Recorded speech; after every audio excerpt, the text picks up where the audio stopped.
నల్లా news channel. Medchal Malkajgiri జిల్లా TPCC labour cell నూతన నియామకాలు. ముఖ్యమంత్రి యనమల రేవంత్ రెడ్డి, టీపీసీసీ అధ్యక్షులు బొమ్మ మహేష్ కుమార్ గౌడ్ వారి ఆదేశాల మేరకు ఈరోజు TPCC labour cell chairman Rambagh Prakash Goud వారి ఆధ్వర్యంలో హైదరాబాద్ గాంధీ భవన్లో జరిగిన టీపీసీసీ లేబర్ సెల్ సమావేశంలో మేడ్చల్ మల్కాజ్గిరి జిల్లా నూతన లేబర్ సెల్ నియామకాలు చేపట్టడం జరిగింది.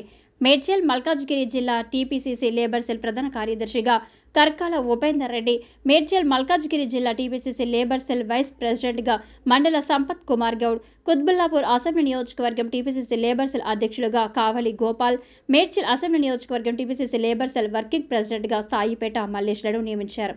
నియామక పత్రాలు TPCC labour cell chairman Rambagh Prakash Goud అందజేశారు.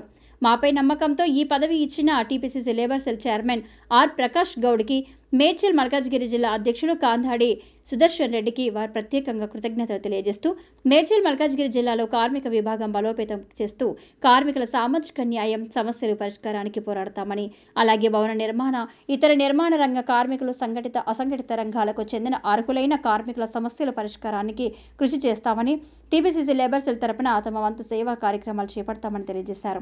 ఈ కార్యక్రమంలో టీపీసీసీ లేబర్ సెల్ నాయకులు R Sujith Gandhi, labour cell రాష్ట్ర ప్రధాన కార్యదర్శి Sappidi Bhaskar, coordinator social media Saipeta Srinivas, Ashok Reddy, Naveen, Mudiraj, Prashanth, Gunda Vinod Kumar, ఎండి నయీం, సన్నీ, ధనేష్ తదితరులు పాల్గొన్నారు. రాహుల్ గాంధీ నేను హిందువులు అని అన్నని చెప్పుకొని తిరుగుతుందా? హిందూ మతం ఉండాలి, అన్ని మతాలు సర్వముక్తంగా అంటున్నాడు.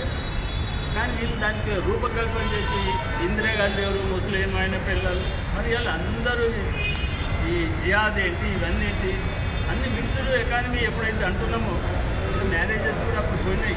ఇప్పుడు ఈ కాలంలో ఆడపిల్లలు దొరుకుతుంది. ఉన్న పెళ్లి కాని పిల్లలు చాలామంది ఆడపిల్లలు కరువు వచ్చింది.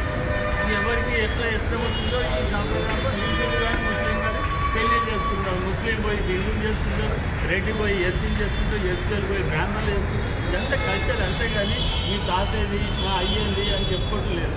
ఫిరోజ్ గాంధీ భార్య సోనియా గాంధీ అని తెలుసు. చాచా నేను పండిత్ జవహర్లాల్ పండిత్ ఎవరో అన్నారు.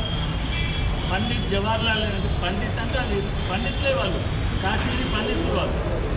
మరి ఇలా బండి సంజయ్కి తెలియదా, కిషన్ రెడ్డికి తెలియదా, బీజేపీకి తెలియదా, కేసీఆర్కి తెలియదా? ఇంత చెప్తున్నారు. మరి ఈ మాట బీఆర్ఎస్ వాళ్ళు అంటం లేదు. కులం కొరకు కానీ మతం కొరకు కానీ ఓన్లీ బీజేపీలే ప్రచారం చేస్తారు. కాబట్టి దీన్ని ఏకగ్రీవంగా మేము కాంగ్రెస్ ప్రభుత్వం తరఫు మేమంతా యువకులమంతా కూడా మేము దాన్ని వ్యతిరేకిస్తున్నాం. వాళ్ళ పదాలను తప్పుపడుతున్నాం. కాబట్టి ఆ మాటలను ఖండిస్తున్నాం. ఇంకొక చివరి 6 నెలల్లో కాంగ్రెస్ ప్రభుత్వం కూలిపోతుంది, బీఆర్ఎస్ ప్రభుత్వం మళ్ళీ అధికారంలోకి వస్తుందనే ఊహాగానాలు కూడా విస్తృతంగా ప్రచారం ఉంది. ప్రజాస్వామ్య దేశంలో ప్రజాస్వామ్య పద్ధతులు ప్రతి ఒక్కరికి అధికారం ఉందండి. రేపు కేసీఆర్ చచ్చిపోతారని నేను చెప్తాను. నమ్ముతారా? ఎందుకంటే ఎట్లాగో చాలు, నేను కూడా వస్తాను, కేసీఆర్ కూడా వస్తాను. రేపు కాకపోతే ఎల్లుండి, కాకపోతే ఎల్లుండి కాకపోతే ఇప్పుడు 6 నెలలు కాదు, రేపు అంటుంది. మాకు 1 year టైం అన్నా కావాలి. ఎట్లా మనం ఇమాజిన్ చేయాలి కదా, ఎట్లా పడగొడతారు, ఏం క్యాలిక్యులేషన్ పడగొడతారు. 20 మంది కాంగ్రెస్ ఎమ్మెల్యేలు ఆపోజిట్ తిరుగుతున్నారు కాబట్టి వస్తారు. అదే 64 మందిలో 65 మందిలో 20 మంది తిరిగిరంట, 46 మంది ఉంటారు. ఒక 7 మంది ఎంఐఎంఓలు ఉన్నారు. ప్రతి ఒక్కరు కొత్త నీళ్ళు వస్తే పాత నీళ్ళు కొట్టుకొని ఛాన్సులు పెట్టారంట. ఎవరైతే టీఆర్ఎస్ నుంచి కాంగ్రెస్లోకి వచ్చిందో వాళ్ళు ఇక్కడే ఉంటారు. కాంగ్రెస్ వాళ్ళు 10 మంది అక్కడ పోయినారు, 20 మంది టీఆర్ఎస్కి ఇక్కడ వస్తారు. అది రేవంత్ రెడ్డికి చాలా బాగా తెలిసే ప్రాక్టీసు. కేసీఆర్ కంటే మహాగనుడు రేవంత్ రెడ్డి గారు. కేసీఆర్ ఏ ఎంటైనా బీర్ చదివేస్తాడు ముందే. కాబట్టి ఇది గూటుగా మాట్లాడు.